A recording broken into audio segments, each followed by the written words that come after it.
में हम बात करने वाले हैं क्लास 10वीं के एग्जाम्पल नंबर 2 के बारे में। ठीक है, तो एग्जाम्पल नंबर 2 क्या कहता है उसको देख लेते हैं, सॉल्यूशन देखते हैं उसका क्या है। तो देखिए सबसे पहले एग्जाम्पल नंबर 2 बोल क्या रहा है उसको समझते हैं। If angle B and angle Q, यानी कि ये वाला एंगल और ये वाला एंगल एक्यूट एंगल है, छोटे हैं, यानी कि 90 डिग्री से छोटे एंगल्स को एक्यूट एंगल बोलते हैं। ठीक है, और फिर हमें क्या दिया गया है, हमें दिया गया साइन बी जो है वो बराबर है साइन क्यू के। साइन बी और साइन क्यू दोनों इक्वल हैं, तो हमें प्रूव करना है, we need to prove sine B अगर साइन क्यू के बराबर है तो हमें प्रूव क्या करना कि एंगल बी जो है वो एंगल क्यू के बराबर होगा, ये हमें प्रूव करना है। तो देखिए सिंपल सा फंडा है, कोई बड़ा ऐसा रॉकेट साइंस नहीं है इसमें। तो कंसेप्ट समझते हैं क्या है। सॉल्यूशन स्टार्ट कर रहा हूँ यहाँ से, ये यहाँ से सॉल्यूशन है, वो तो थोड़ा इंट्रोडक्शन था, ये सॉल्यूशन यहाँ से है। देखिए आपको एक बात पता होनी चाहिए कि साइन बी में अगर निकालता हूँ किस ट्रायंगल में, in triangle A B C, in triangle A B C. ठीक है, तो मैंने आपको बताया कि बी जो भी हम एंगल मानते हैं उसके सामने की साइड क्या बन जाती है, पी बन जाती है। और 90 डिग्री का एंगल सी दिया हुआ है, तो 90 डिग्री के सामने वाली जो साइड होती है वो एच बन जाती है। तो साइन होता है, अगर मैं साइन बी निकालता हूँ तो वो क्या होगा, वो होगा पी बाय एच। और पी क्या है, पी है हमारे पास ये ए सी, ये जो साइड है ए सी यही पी है। तो A C by H, H यानी कि ए बी, मैं ए सी बाय ए बी लिख सकता हूँ, नो डाउट ये मैं लिख सकता हूँ, इसको मैं इक्वेशन नंबर 1 दे देता हूँ। ठीक है, सेम इसी तरीके से अगर मैं बात करता हूँ ट्रायंगल पी क्यू आर की, पी क्यू आर ट्रायंगल की बात करता हूँ, तो क्यों ये एंगल दिया गया तो इसके सामने जो साइड है ये बनेगी इसका परपेंडिकुलर, कैपिटल पी से दिखा देता हूँ। 90 डिग्री के सामने जो साइड है वो बन जाएगी हाइपोटेन्यूज, कैपिटल एफ से दिखा देता हूँ, बिकॉज दोनों ट्रायंगल में पी और एच की वैल्यू अलग अलग है। तो यहाँ से मैं अब साइन क्यू अगर निकालता हूँ तो क्या होगा, P capital P by capital H, यानी कि कैपिटल पी क्या हुआ, मेरी पी आर साइड हुई, और कैपिटल एच क्या हुई, ये हुई मेरी पी क्यू साइड, है ना। पंडित बद्री प्रसाद हर बोले सोना चांदी तोले से मेरे को पता है कि साइन थीटा की वैल्यू क्या होती है, पी बाई एच होती है। पी हमेशा होगा थीटा के आगे सामने का एंगल, थीटा इसमें यहाँ बी था, यहाँ क्यू था, जिस एंगल को हम कंसिडर करते हैं वही थीटा ऑटोमेटिक बन जाता है। तो यहाँ से मेरे पास ये चीज आ गई। ठीक है, अब हमारे को क्या दिया गया है कि हमें दिया गया है, हमें कुछ दिया नहीं गया खास, हमें बोला है कि एंगल बी और एंगल क्यू बराबर है, ये हमें बताओ, प्रूव करो। ठीक है, तो अब आगे क्या कर सकते हैं हम,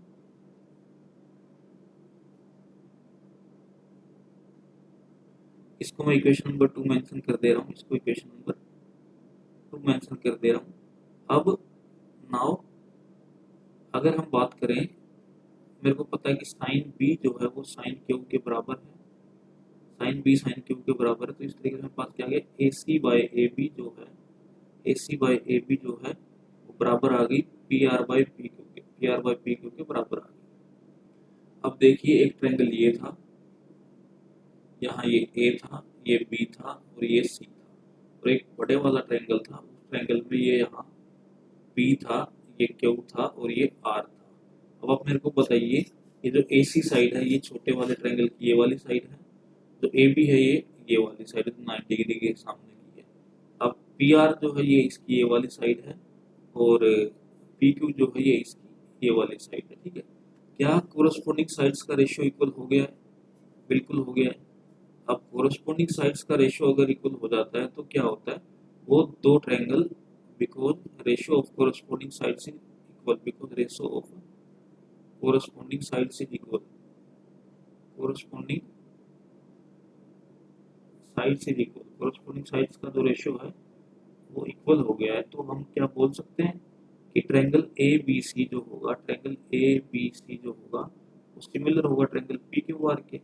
अब सिमिलर होता है तो क्या होता है, जब दो ट्रायंगल सिमिलर हो जाते हैं उनके कोई भी दो एंगल बराबर हो जाते हैं। अब ये एंगल तो 90 डिग्री का था ही, ये भी 90 डिग्री का है, तो बराबर था ही, कोई दिक्कत नहीं है ना।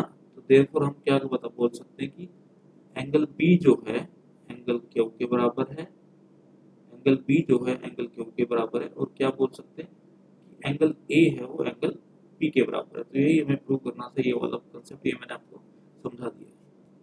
अब इसी को थोड़ा सा और गहराई से अगर समझने की कोशिश करें, तो गहराई से समझने की कोशिश सिंपल मैं आपको बता दूं।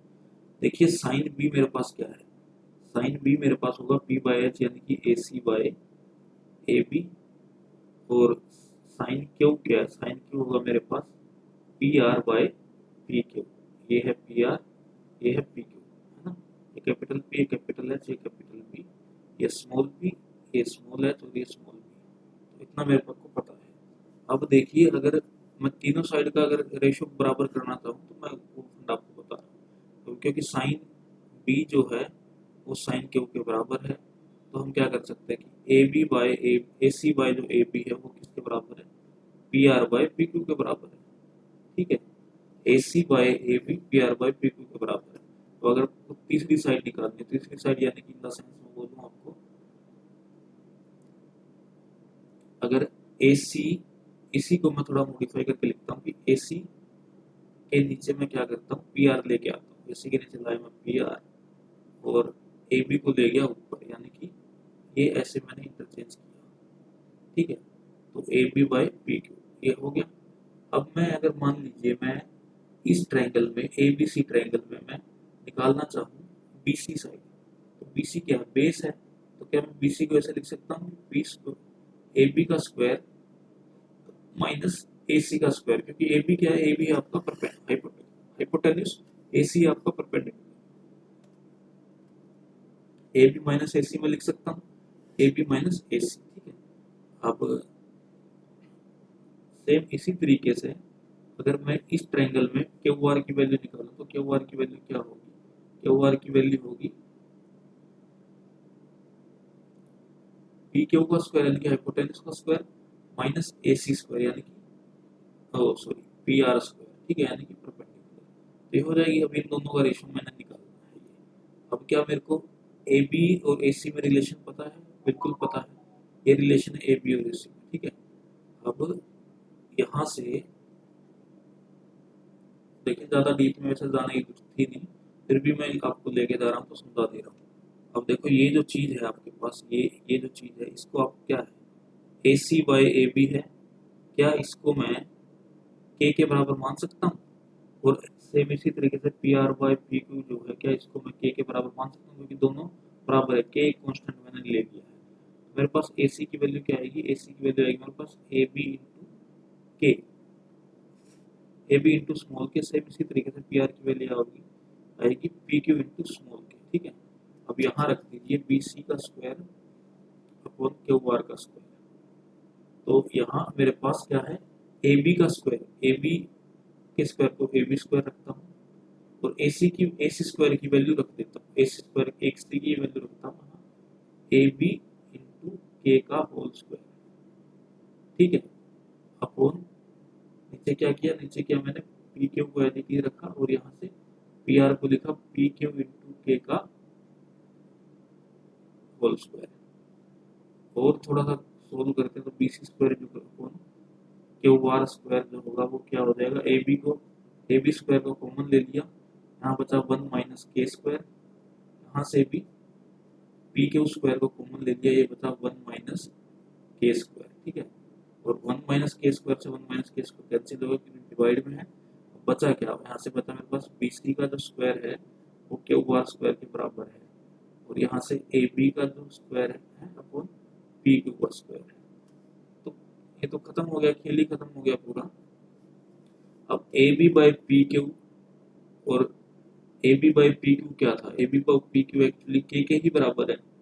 ठीक है ना। तो यानी कि A B by P Q जो A C by P R के बराबर है। अब ये स्क्वायर से स्क्वायर हटा दीजिए यहाँ से, तो क्या बचा, ये बचा आपका B C by Q R square बराबर है A B by P Q square. ठीक है, तो B C by Q R equal to A B by P Q. अब A B by P Q B C by Q R के बराबर होगी, यानी कि ये तीनों बराबर होगी, B C by Q R भी बराबर होगी। अब दो ट्रायंगल में तीनों कोरस्पोंडिंग साइड का रेशियो इक्वल हो गया है। मैं डायरेक्टली वैसे दो से भी आप लगा सकते हैं आइडिया, लेकिन फिर भी मैंने कोशिश करी आपको समझाने की पूरा किस तरीके से कर सकते हैं। तो दो ट्रायंगल है, एक ट्रायंगल अपना छोटा सा ये है ए बी सी, एक बड़ा ट्रायंगल है पी क्यू और आर। ठीक है, तो तीनों साइड का रेशियो इक्वल हो गया, तो A C by P R बराबर है A B by P Q बराबर है B C by Q R. ठीक है, तो तीनों साइड का रेशियो इक्वल हो गया। तो ऑटोमेटिकली एंगल इक्वल हो जाएंगे। AC कौन सी साइड है, AC ये वाली साइड है, ठीक है, और PR कौन सी, PR ये वाली साइड है। तो इस साइड के सामने एंगल हुआ B, इस साइड के सामने एंगल हुआ Q। तो ध्यान रखिएगा कोरस्पोंडिंग साइड यानी कि एंगल B बराबर हो गया Q के, क्योंकि एंगल सिमिलर हो गए, ठीक है, क्योंकि दोनों ट्रायंगल सिमिलर हो गए। और AB बाई PQ के हिसाब से निकालें तो AB कौन सी, AB साइड ये है, PQ ये है, तो 90 डिग्री है दोनों, तो सोचना ही नहीं है। तो BC बाई QR का फंडा निकाले तो BC ये है, BC के सामने एंगल हुआ A, BC के सामने ये एंगल हुआ A, तो एंगल A जो है बराबर हो गया एंगल QR के सामने कौन सी, QR के सामने P। तो एंगल A और एंगल P भी बराबर हो गए। तो इसमें हमारे से एक पूछा था, मैंने आपको दोनों बता दिए। इस तरीके से स्टूडेंट को करना था।